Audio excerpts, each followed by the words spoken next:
cette vidéo pour poursuivre les notions sur l'héritage.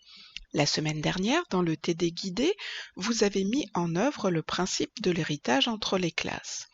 Pour ce faire, vous disposiez de la classe mère personne, qu'on appelle également classe parente ou superclasse, et les deux classes filles, élèves et prof, qui sont également appelées classes filles ou dérivées, qui étaient en fait des spécialisations de la classe de base personne.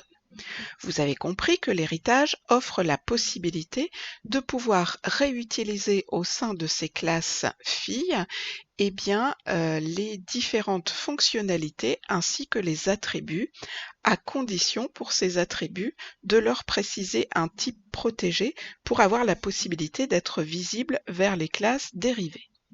Pour la déclaration, au sein des classes filles, il suffit de préciser après leur nom 2 points suivis du nom de la classe dont elles héritent. Vous avez également mis en place le polymorphisme avec la méthode getIdentité. Alors, le polymorphisme correspond au fait d'avoir la possibilité d'envoyer un message différent en utilisant le même nom de méthode. Alors, comment mettons en place le polymorphisme en C#? Dans la classe mère, vous allez définir la méthode qu'on appelle une méthode virtuelle, avec le mot-clé virtual devant son nom. Et dans les classes filles, vous allez utiliser le mot-clé override pour préciser qu'il s'agit d'une réécriture. Donc bien entendu, vous ne pouvez pas mettre un override devant un nom de méthode s'il n'existe pas une méthode virtuelle au sein d'une classe mère.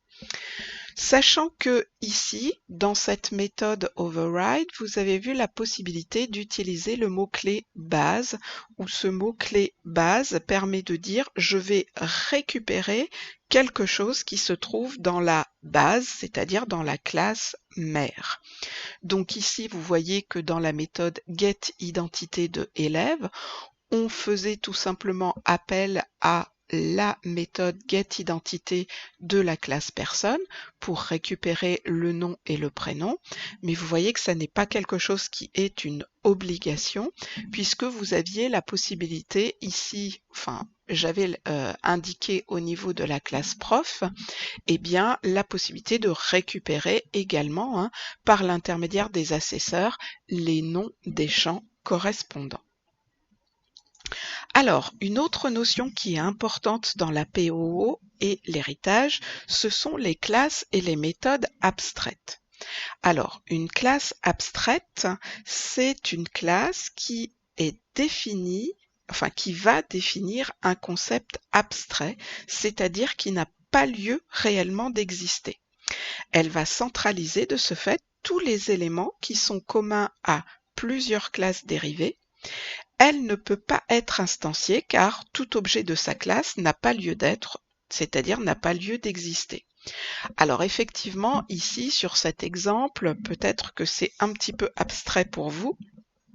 On pourrait partir d'un autre exemple où ici, on aurait la classe animale et puis en classe dérivée, on aurait chat, chien, poule. Donc ça signifie que tout animal serait soit un chat, un chien, une poule, mais un animal sans être identifié comme un chat, un chien, une poule n'aurait pas lieu d'être défini. Donc ce qui veut dire que cette classe animale serait une classe abstraite. Vous remarquez que le nom de cette classe abstraite dans le diagramme est écrite en italique. Comment se fait la déclaration d'une classe abstraite en C#? Il suffit tout simplement de préciser le mot-clé abstract devant le mot classe et à ce moment-là, cette classe sera définie comme une classe abstraite, ce qui signifie qu'elle ne sera absolument pas instanciable, c'est-à-dire qu'on ne pourra pas créer d'objet ici compte bancaire. Maintenant, voyons dans quel cas il peut être intéressant de déclarer une méthode abstraite. C'était le cas ici pour la méthode débit et compte. Alors, on peut facilement confondre la méthode abstraite avec la méthode virtuelle mise en œuvre au travers du polymorphisme précédemment, car elle fonctionne presque pareil, sauf que la méthode virtuelle peut être définie dans une classe mère traditionnelle, alors qu'une méthode abstraite nécessitera d'être obligatoirement créée à l'intérieur d'une classe abstraite. Donc ici, la méthode abstraite qui était débité compte ne peut exister à l'intérieur de cette classe abstraite et elle ne sera définie qu'au niveau de sa signature. C'est-à-dire que lorsque je vais déclarer ma méthode débiter compte dans la classe abstraite, je vais exactement comme la classe utiliser le mot-clé abstract. Ensuite, je vais définir la signature, c'est-à-dire que j'indique quel nom elle devra porter, ainsi que la liste de ses paramètres. Et derrière, je ne mets ni d'accolade de début ni d'accolade de fin, mais uniquement le point-virgule pour terminer sa déclaration. Après, lorsque je suis dans les classes filles, eh bien, je vais tout simplement redéfinir cette méthode en utilisant la même signature, même nom, même paramètres, et puis également même type de retour. Donc ici, il s'agit d'une procédure, sauf que je vais la redéfinir, et bien exactement comme la méthode virtuelle tout à l'heure, avec le mot-clé override. Et donc ici, j'aurai la possibilité de définir automatiquement comment je vais vouloir que cette méthode débiter compte réagisse dans un compte courant et dans un compte épargne. Et vous voyez qu'ici, si on analyse les deux écritures, donc ici c'était sur compte courant où en fait on ne pouvait débiter une somme à la seule et unique condition, c'est qu'on ne dépasse pas le maximum, enfin le découvert maximum autorisé. Et dans compte épargne, eh bien, on redéfinit de la même manière ici débiter compte avec la même signature.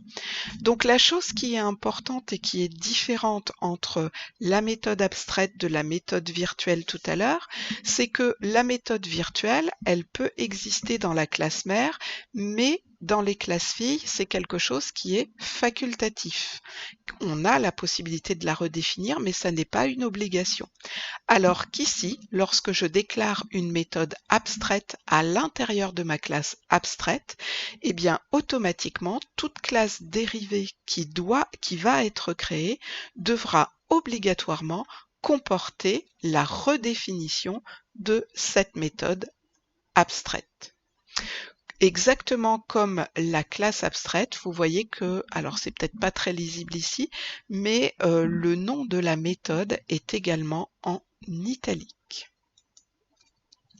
Alors, en conclusion, que faut-il retenir? Donc, vous l'avez compris, l'héritage, c'est un concept de la POO qui est là pour permettre de simplifier l'écriture du code, puisqu'on a la possibilité au travers d'une classe de pouvoir hériter de toutes les fonctionnalités, donc toutes les méthodes et tous les attributs qui appartiennent à la classe mère.